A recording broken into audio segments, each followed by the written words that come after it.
این چراغ رو روشن کن.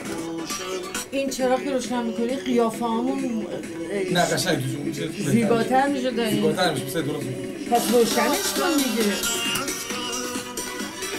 رفتم که رفتم. بله شنوندگان خوب عزیز ما، قلب ها داره به تاپ و توپ میفته، همچنین تمام وجودم از عشق ریتا در هیجانه.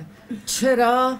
چون این افتخار بزرگ موسیقی امروز در رادیو جهانی ران می باشد. میگم شنوندگان رادیو ران زنگ بزنید بینمون به خبریم دوستا، بگید بابا جون ریتا میاد تو رادیو ران، فراموش نکنید. همه جا نمیره.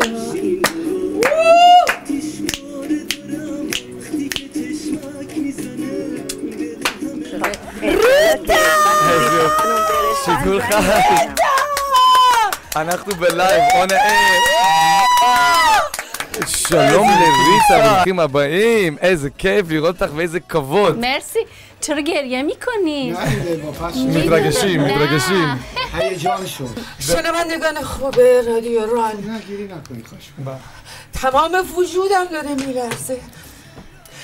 بزرگترین هنرمند جهانی بین المللی در رادیو رانه. ماشاءالله دوستان عزیز، ماشاءالله. ریتا خیلی بچه بود و به کشور مقدس اسرائیل اومد و احساسش همین که ایرانی حرف میزنه، همین که میخواد سیدی ایرانی بده، این نشان دهنده اون خونشه که در وجودش هست. מדברת גם פרסית, נכון? כי ברדיו שלנו...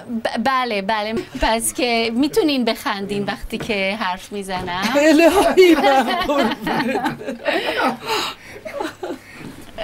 چون میدونیم ما شنونده در تمام جهان داریم. شنونده ایرانی ما همچنین در خود ایران هستن، خیلی از شنونده‌مون در ایران هستن. چه خوشحالم. و با شنونده ما تا خطا رو باز کردیم، مستقیما شنونده داریم رو خط. سلام، خسته نباشید. اول از همه از برنامه خوبتون آقا رادنی، واقعا خیلی دوست دارم من برنامه‌تون رو. سعی می‌کنم جمعه خونه باشم که برنامه‌تون رو گوش بکنم، به خصوص که الان خواننده عزیز ما رو آوردید. من خیلی صداشون رو دوست دارم واقعا. آهنگ آخریشون که دیگه گل کرده.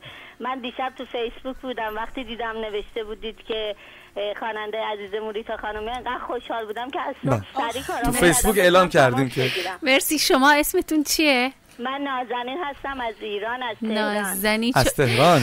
شما چند سالتونه؟ من 25 سالمه. 25 سال. وای چقدر I'm really excited to talk to you really. It's دعا کنید یه روز من بتونم شما رو ببینم. مرسی. نازنین خانم، آیا این ببخشید من این سوالو میکنم، برای شما میدونم که خطر ایجاد نمیشه که شما زنگ زدید به اسرائیل و صحبت میکنید با ما؟ نه من با کارت زنگ میزنم. با کار. ما یه بریک کوچیک بگیریم و آهنگ شادوماد رو گوش کنیم. آره که شاد باشی.